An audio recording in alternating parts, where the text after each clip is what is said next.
the note cards I'm using for my speech that I'm about to give.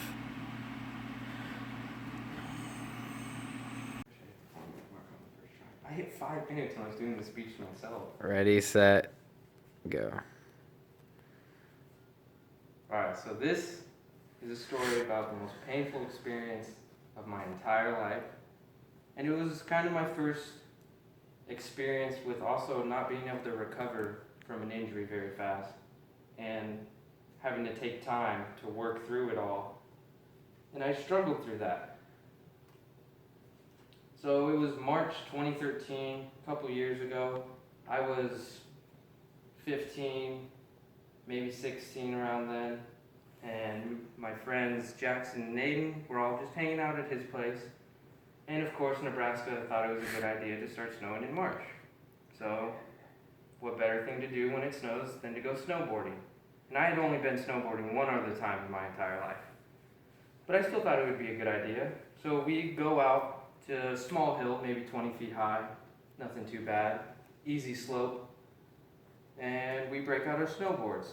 But I didn't own one, so I had to use one of Aiden's spares. So Aiden and Jackson had these real professional snowboards made for people their size. I had to use a snowboard that Aiden used to use when he was about 6 or 7. So, being as old as I was, obviously I was too big for it. So a normal snowboard hooks there, and you can tighten it up as tight as you need it, and hooks there. So then your foot cannot fall out. The one I had only hooked here, and you couldn't tighten it or loosen it.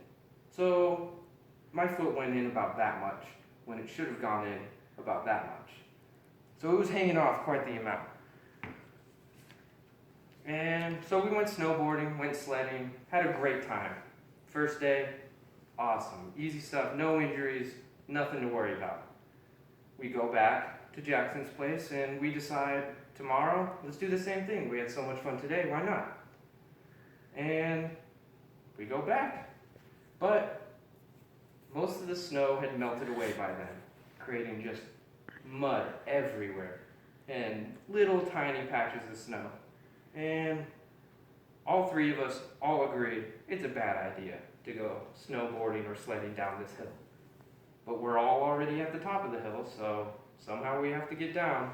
And Jackson's the one who goes down, and he's fine. Nothing happens to him.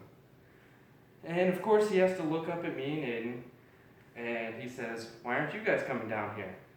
And I took that as a competition. If he can do it, why can't I do it, right?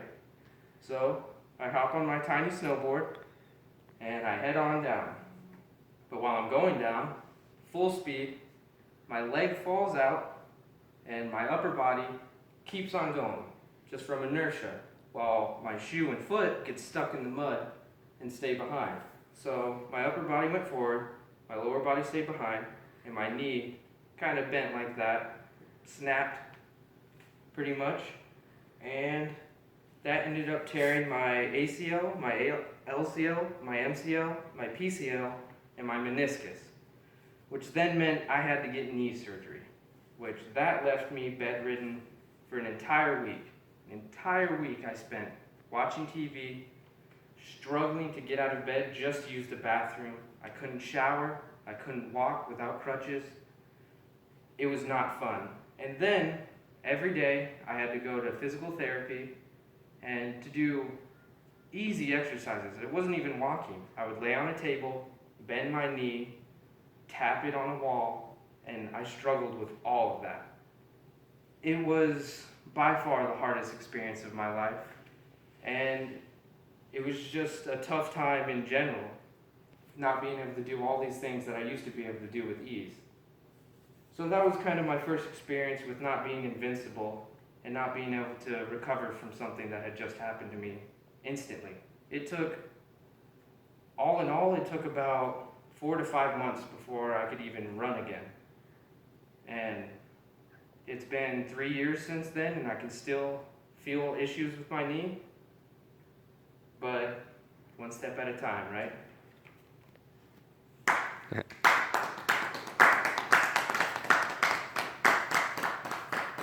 That was way